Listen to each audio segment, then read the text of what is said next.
हरे कृष्णा, राधे राधे दोस्तों। आप सभी को माघ मास की हार्दिक शुभकामनाएं। तो आज की इस वीडियो में आप लोग सुनेंगे माघ मास महात्म्य का 17वां अध्याय। अप्सरा कहने लगी कि हे राक्षस, वह ब्राह्मण कहने लगा कि इंद्र इस प्रकार अपनी अमरावतीपुरी को गया। सो हे कल्याणी, तुम भी देवताओं से सेवा किए जाने वाले प्रयाग में माघ मास में स्नान करने से निष्पाप होकर स्वर्ग में जाओगी।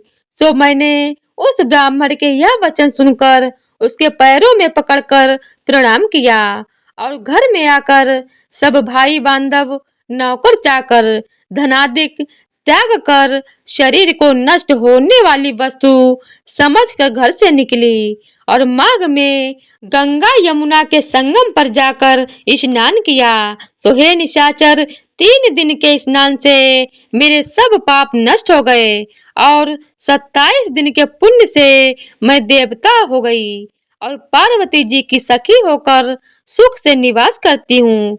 इसीलिए मैं प्रयाग के महात्म्य को याद करके सब देवताओं के सहित माघ में प्रयाग स्नान करती हूँ। सो मैंने अपना यह सब वृत्तांत तुमसे कहा।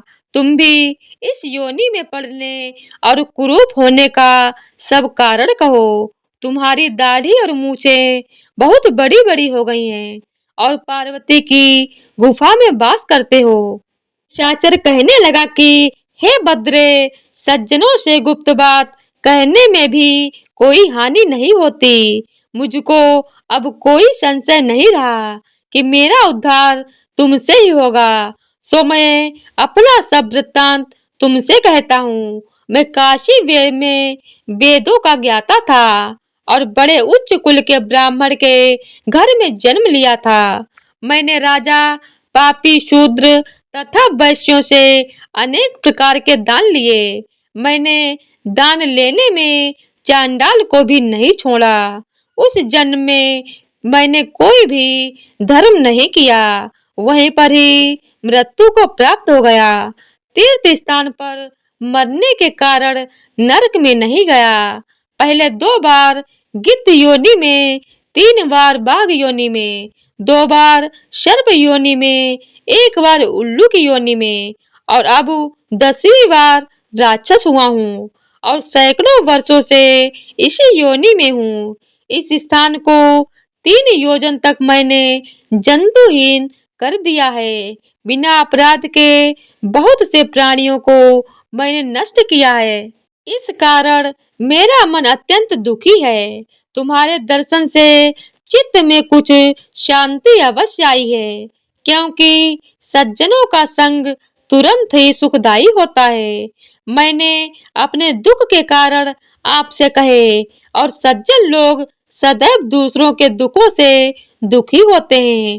अब यह बताओ कि इस दुख रूपी समुद्र को कैसे पार कर सकता हूँ। क्या क्षीर सागर हंस को ही दूध देता है, बगुले को नहीं देता। दत्तात्रेय जी कहने लगे कि इस प्रकार उसके वचन सुनकर कांचन मालिनी कहने लगी कि हे राक्षस, मैं अवश्य तुम्हारा कल्याण करूंगी। मैंने दृढ़ प्रतिज्ञा की है कि तुम्हारी मुक्ति के लिए प्रयत्न करूंगी। मैंने बहुत बार प्रयाग में स्नान किया है। वेद जानने वाले ऋषियों ने दुखी को दान देने की प्रशंसा की है। समुद्र में जल बरसने से क्या लाभ। प्रयाग में स्नान करने का 1 बार का फल मैं तुम्हें देती हूँ, उसी से तुमको स्वर्ग की प्राप्ति होगी। उसके फल का अनुभव मैं कर चुकी हूँ।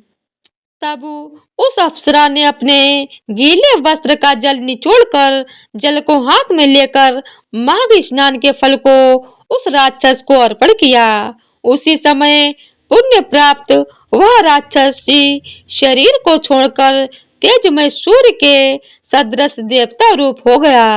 आकाश में विमान पर चढ़कर अपनी कांति से चारों दिशाओं को प्रकाशित करता हुआ शोभायमान हुआ और कहने लगा कि ईश्वर ही जानता है तुमने कितना उपकार मुझ पर किया है। अब भी कृपया कुछ शिक्षा दो, जिससे मैं कभी पाप ना करूं। अब मैं तुम्हारी आज्ञा पाकर स्वर्ग में जाऊंगा।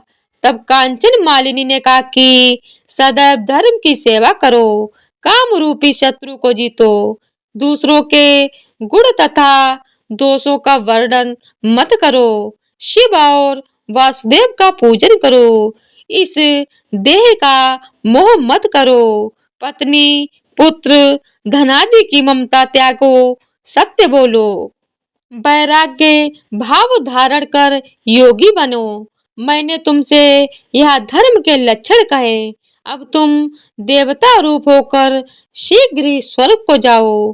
दत्तात्रेय जी कहने लगे कि इस प्रकार गंधर्वों से शोभित वह राक्षस कांचन मालिनी को नमस्कार करके स्वर्ग को गया और देव कन्याओं ने वहां कांचन मालिनी पर पुष्पों की वर्षा की और प्रेम पूर्वक कहा कि हे बद्रे, तुमने इस राक्षस का उद्धार किया। इस दुष्ट के डर से कोई भी इस वन में प्रवेश नहीं करता था। अब हम निडर होकर विचरेंगी।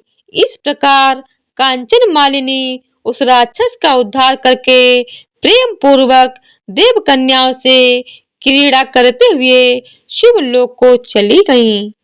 तो इसी तरह से माघ मास महात्म्य का 17वां अध्याय पूरा हुआ। बोलिए जय श्री हरि। ओम नमः शिवाय। हर हर महादेव। तो आज की वीडियो अगर आप लोगों को पसंद आई हो तो वीडियो को लाइक शेयर और चैनल को सब्सक्राइब कर दीजिएगा। धन्यवाद।